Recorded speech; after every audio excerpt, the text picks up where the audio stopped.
13. Meeting the buyer for the first time. Let the fun begin. All the rejection you endured during the connect phase, the hang-ups, the voicemail messages that were not returned, the seed emails that were deleted, is being rewarded with you meeting the prospect face-to-face, either in person or on a video call. You earned it.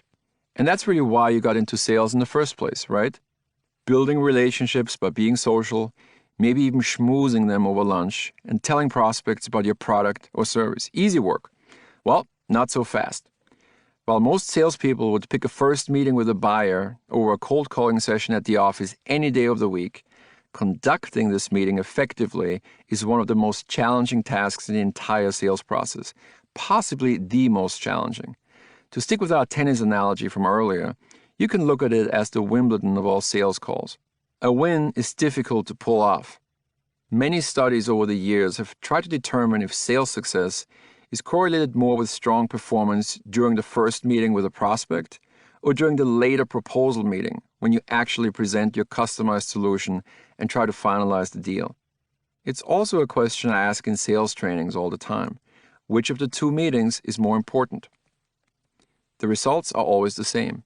Sales rookies think success is all tied to their proposal presentation and how they did during the closing phase. Sales aces know better, and the research proves it. Success is determined more by how effective they were in conducting the first meeting with the prospect. It might still take several more meetings with prospects and more time until deals close, but the job well done in this first face-to-face interaction with the buyer is the biggest differentiator of all. This elevated importance of the first meeting with a buyer is also the reason sales managers of high-performing sales teams prefer to attend first meetings over proposal meetings. That can be a little counterintuitive.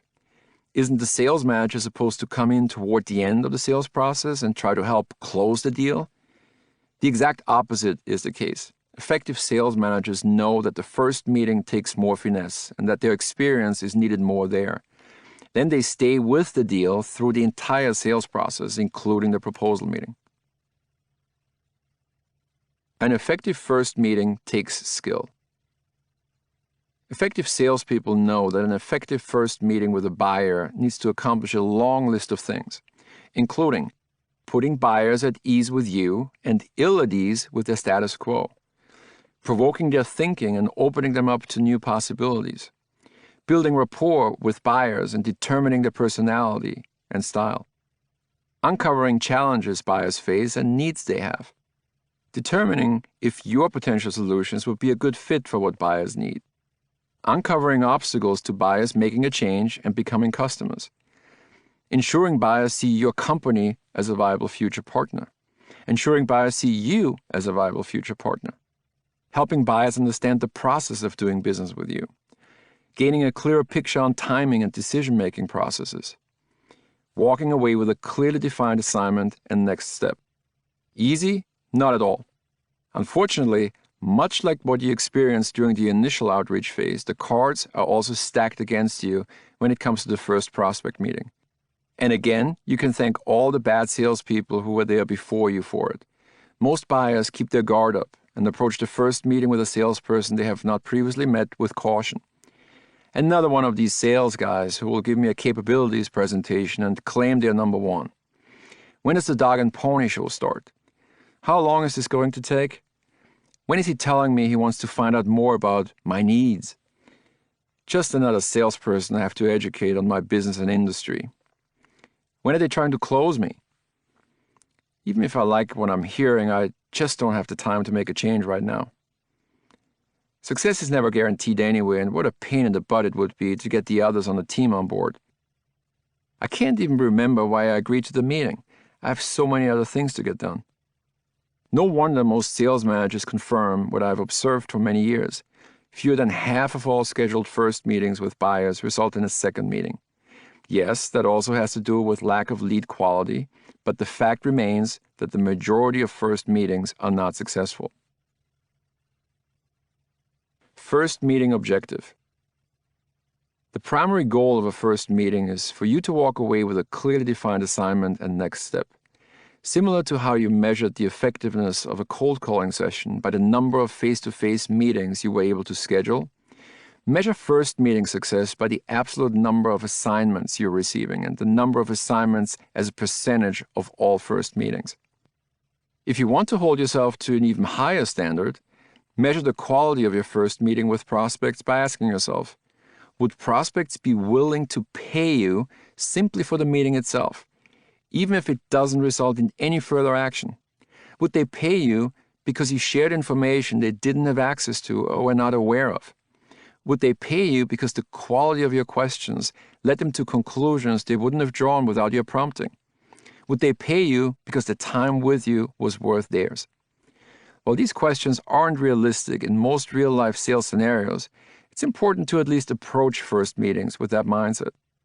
But keep in mind that is exactly what's happening when you go see a doctor for the first time for an examination. You get charged. First meetings have evolved over time. Before the advent of the consultative sales approach, salespeople tried to make the sale in the first meeting with the buyer. They typically brought a lot of information about their company, as well as generic packages like the infamous Summer Sizzler to the meeting, and tried to close the deal on the spot. If that resulted in anything, it was solutions that worked for the vendor more than the prospect. The consultative sales approach brought a more prospect-focused approach and an emphasis on building a personal relationship with the buyer. It also became popular to ask questions to find out more about the company and its challenges. I vividly remember a sales trainer advising me around 2003 to bring nothing but a blank piece of paper and a pen and take a lot of notes. Maybe salespeople left a generic brochure or media kit behind on their way out. In contrast to earlier practices, they would then return for a follow-up meeting to impress the prospect with a more customized campaign and to try to close the deal. Conventional wisdom has long held that selling is all about this type of client needs analysis, and that relationships are the underpinning of most sales success. Yet, over the last 10 years, this relationship-based sales approach has become less effective. This doesn't mean that relationships have become less important, far from it. But as Neil Rackham writes in the foreword of the Challenger sale, it seems increasingly that the customer relationship is the result and not the cause of successful selling. It is a reward that the salesperson earns by creating value for the prospect. In other words, salespeople earn the right to deep client relationships by providing clients with new, very specific and customized insights, and by helping them think differently. This is why the term discovery meeting or client needs analysis, which are often used to describe the first meeting with a prospect, are a little misleading. As you have just heard, the first meeting is so much more than discovering and analyzing needs. And as a result, you will find the terms initial meeting and first meeting used more often in newer sales literature. This book will use the label first meeting. Stay in control of the meeting. Many years ago, I scheduled a meeting with a brand manager at Toys R Us, then a very successful company with big advertising dollars. It was an important meeting, a great opportunity. I had done a lot of research leading up to it and felt prepared. Yet Toys R Us in its corporate office had its conference rooms named after countries and states. And my meeting was scheduled in the Alaska meeting room. Not a good omen. I even remember thinking that I would have preferred the Hawaii room to the potentially icy atmosphere in Alaska. The buyer had only agreed to a 30-minute meeting and, on top of that, arrived 10 minutes late. Before I could even begin to go over what I wanted to accomplish in the meeting, the buyer had already cut me off, asking in a very short and gruff way, "I've only got 20 minutes max. What have you got for me?" And just like that, I froze and threw my entire well-thought-out plan for the meeting overboard and, pretty incoherently, went right into presenting our company and our assets.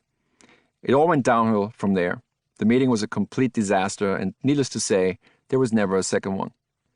It was a good lesson, though, one that I've shared with many salespeople over the course of the years. The lesson: you, the salesperson, need to control the first meeting from beginning to end. You, not the buyer. That doesn't mean you should be doing all the talking. In fact, it's quite the opposite, actually. We will get to that. But you have to own the process from the moment you shake the buyer's hand to when you say goodbye. You're not just going on a sales call, you're conducting it. First meeting preparation. To accomplish this effectively, you have to do two things before you meet with the prospect face-to-face. You have to do research and prep work in advance, and you have to plan the meeting and think through the cadence of topics to discuss. You've already done most of the research legwork during the prospecting phase. As a result, you already know about the company's social media activities, and you've visited its website, canvassed their executive team, and looked at their offers and their positioning. If you were smart, you captured a lot of this data in your CRM. Now, of course, is the time when you have to try to go deeper and find out as much about the company as you can. Look at its most recent press releases, search for recent interviews of senior executives, or speak with colleagues who might know more about the prospect. Read its mission statement and shareholder letter. Sample its product or service and download their app, and maybe even walk into one of the prospect's locations if it is a retailer. Check out LinkedIn and spend a few minutes reading about your buyer's career. Has the person been with the company for a long time, or were they recently hired? Can you draw any conclusions about the buyer's personality based on the different professional roles the person has had? Are they associated with any charities that could make for a good talking point? The benefit of specializing on a vertical is that you will already understand the terminology used in a specific industry. You will also already be aware of changes in consumer behavior and research studies that are relevant. If you're not, you'll have to spend additional time learning about these potential insights. Since one of our strategies to impress the buyer during the first meeting is to lead with insights, this is a crucial step you certainly shouldn't skip. Once you feel you have uncovered enough information to make the meeting a productive conversation, you need to think through each element of the call. How are you planning to introduce your process? Which insights can you use to set up an effective question? How can you build a connection between your company and the buyers? Even more trivial things like your small talk topic to break the ice at the beginning of the meeting need to be considered. You've got to have a plan. Winging it doesn't work anymore, if it ever did. Buyers have higher expectations than ever. There's an old saying in sales that is absolutely still relevant. If you don't have a plan, stay in the car. One of my go-to questions when accompanying a salesperson to a first meeting with a prospect is, what's our plan for the meeting? You'll notice right away who has a plan and who doesn't. Sales champions will answer with an almost minute-by-minute description of how they are visualizing the meeting and go over insights and questions they have prepared. Yes, this all sounds like a lot of prep work, and it is, but trust me, buyers can feel the difference when they are approached with purpose by a sales ace. They want to deal with people who've done their homework and take control of things. The importance of first impressions. The first meeting is typically the first time you will be face-to-face with the buyer, either in person or by video chat. That means you want to make a good first impression, as with any relationship. First impressions are fundamental drivers of our relationships. They are our initial condition for analyzing another human being. Researchers have long asserted that people make up their minds about people they meet for the first time within 2 minutes. As it turns out, this might even be an underestimate. Malcolm Gladwell writes in Blink, The Power of Thinking Without Thinking, that these decisions may occur much faster, instantaneously, or in no more than 2 seconds.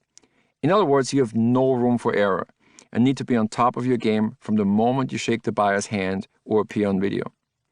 Professor Frank Bernieri of Oregon State University, drawing on several research studies, offers 2 things to consider if you want to make a good first impression. First, be open. There's a behavioral principle known as the expressivity halo. People who communicate in an expressive, animated fashion tend to be liked more than difficult-to-read people, says Bernieri. Because we are more confident in our reading of them, they're less of a threat. I know many hugely successful salespeople who are introverts. When they're in front of their prospects or clients, though, especially for the first time, you would never know. They are on. It's a little bit like watching actors morph into a role. A strong handshake, good eye contact, and a confident smile are part of that role. Second, make the effort to discover things you have in common. Books you've read, films you've seen, mutual friends, or even enemies are things that can create a powerful bond. It's called the similarity attraction hypothesis, says Bernieri. It's powerful because it's a cognitive processing phenomenon, a reflex, not an analytical skill. Sales champions can adapt with a chameleon's speed and skill to buyers' various behavioral styles. Much like in sports, where successful coaches have to alter the game plan as they face different teams, successful salespeople do the same with different buyers they are meeting with for the first time. If you bring your sales manager to the meeting, don't just introduce her as my manager, but explain why you decided to bring her along. Jane has more than 20 years' experience working with companies in your industry and just oversaw the execution of a project for a client who seems to be in a very comparable situation as you. I think she will be able to add value today, and that's why I brought her along. First meeting seating arrangements.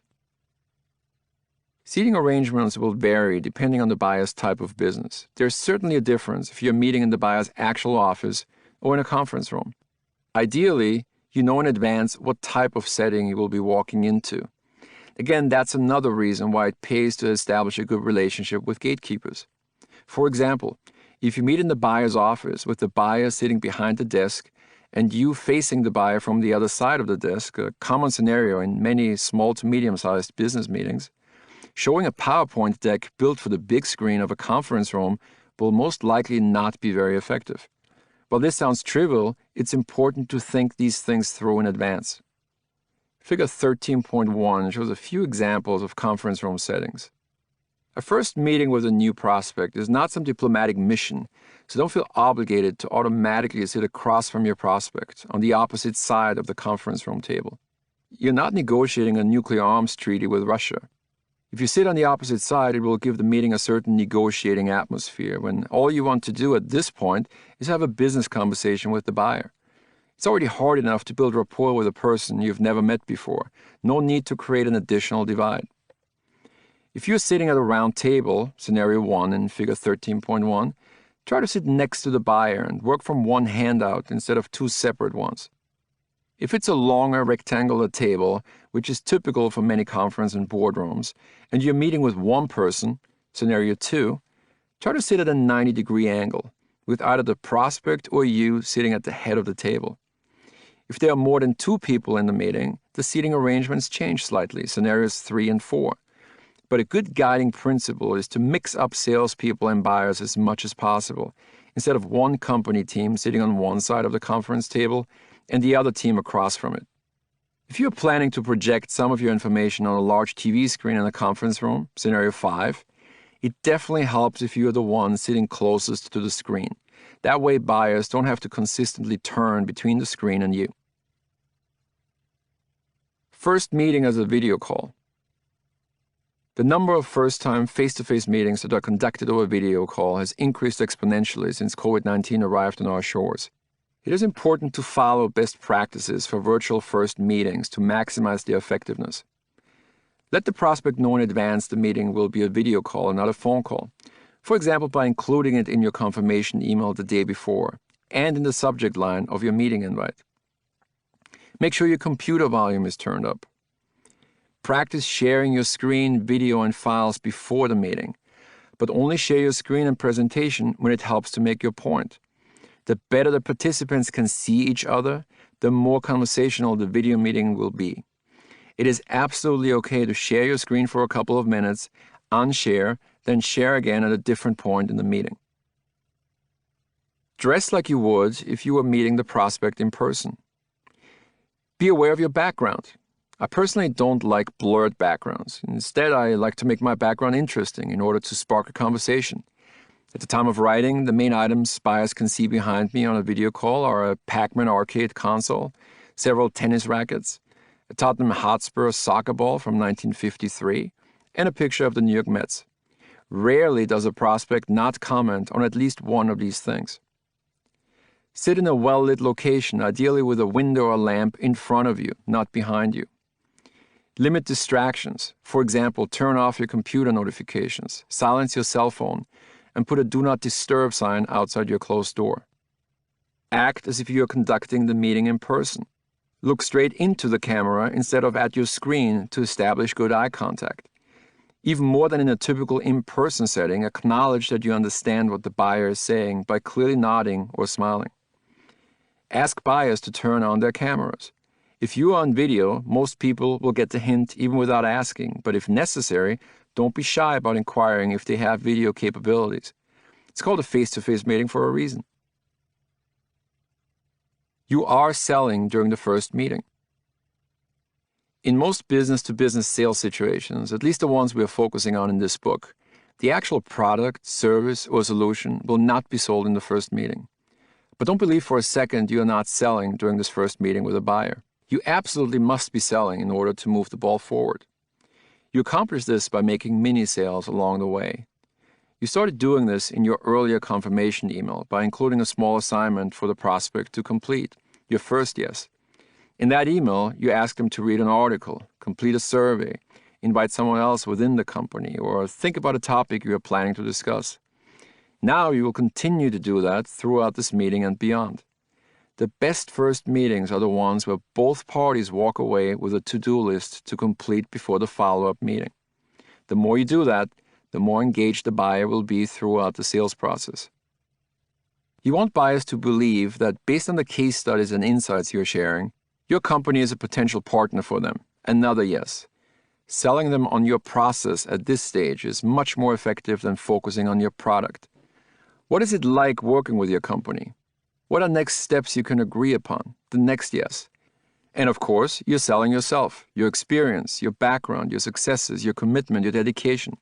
You want the buyer thinking, this person is impressive. Let's see if the concept and ideas she will come back to me with are also good. But I can work with her for sure. Another yes. These mini sales during the first meeting add up and establish your credibility. The first meeting is also the right time to sell your buyer on the neighborhood. Yes, you heard that right, the neighborhood. Many industries can learn from real estate sales. If you've ever bought a house, you know that before a good real estate agent actually shows you a listed home, he first drives you around the neighborhood to make sure he gets your buy-in. Here's the excellent school. Look at the wide variety of retailers at the mall. The movie theater has 8 auditoriums. A river with a running trail is only 3 minutes away. You get the idea. Only once you're sold on the neighborhood does the agent give you a tour of the actual house. Transfer this to a sales situation in, let's say, the radio industry. Would you start describing how great the radio stations you're representing are in the first meeting with the prospect? Would you explain how many listeners they have and that one of the morning shows is #1 in the market? No, you wouldn't. Instead, you should focus on the power of audio advertising. What type of success companies that have shifted advertising dollars to the audio space are seeing, and how audio complements TV or digital advertising so well. Audio, the neighborhood, first. Stations, concepts, solutions, the home, second, in the follow-up meeting.